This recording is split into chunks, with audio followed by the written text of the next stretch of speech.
feasible and has done more research than another team, what cost would that put on the team that I would be endorsing? Maybe none, maybe some. In my time at Student Senate, in my office as Student Body President, we've had the benefit of not having a coalition run beneath us. I'm not trying to get anyone elected to fulfill my position, and that's allowed us to be really effective all the way up until the end of our term. Because we're not really accountable, we're on the way out, we don't have a re-election campaign. I really do think that after seeing these conversations tonight and the way the questions were handled appropriately and civilly, I think that there is a great opportunity for new ideas and leadership. What I will say, authoritatively, is any time that you have a platform that you think can get done in 1 year, such as an on-campus bus route that you're going to have done in time for finals week. Those bus routes for the following fiscal year have already been set.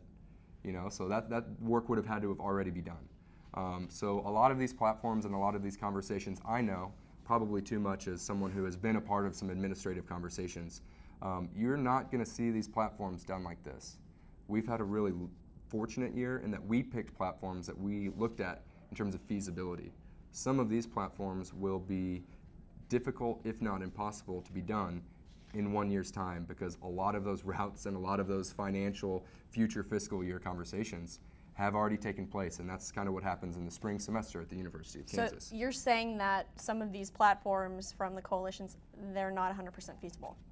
I definitely believe, I'm not going to say which, I'm not going to say where, I think an audience that is in tune with the coalition system and in tune with the way administrators kind of respond to these ideas and intentions by the students.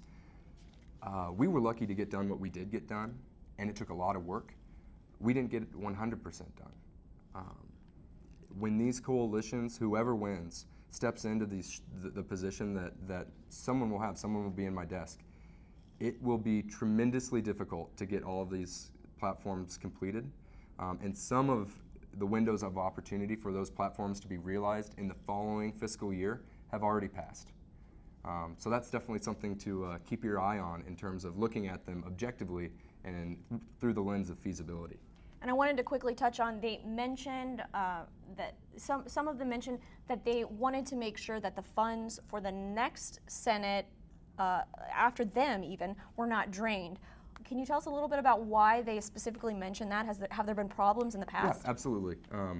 We have, in the past, financially been very stable in Student Senate, and 3 years ago our unallocated account was nearly $150,000. This year we had $50,000.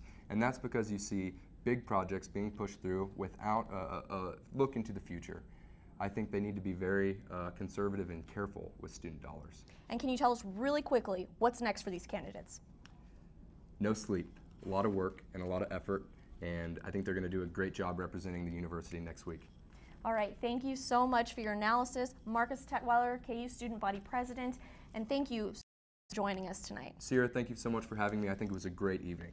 And thank you at home for joining us for this debate coverage this evening, presented by the University Daily Kansan, KUJH, and KJHK.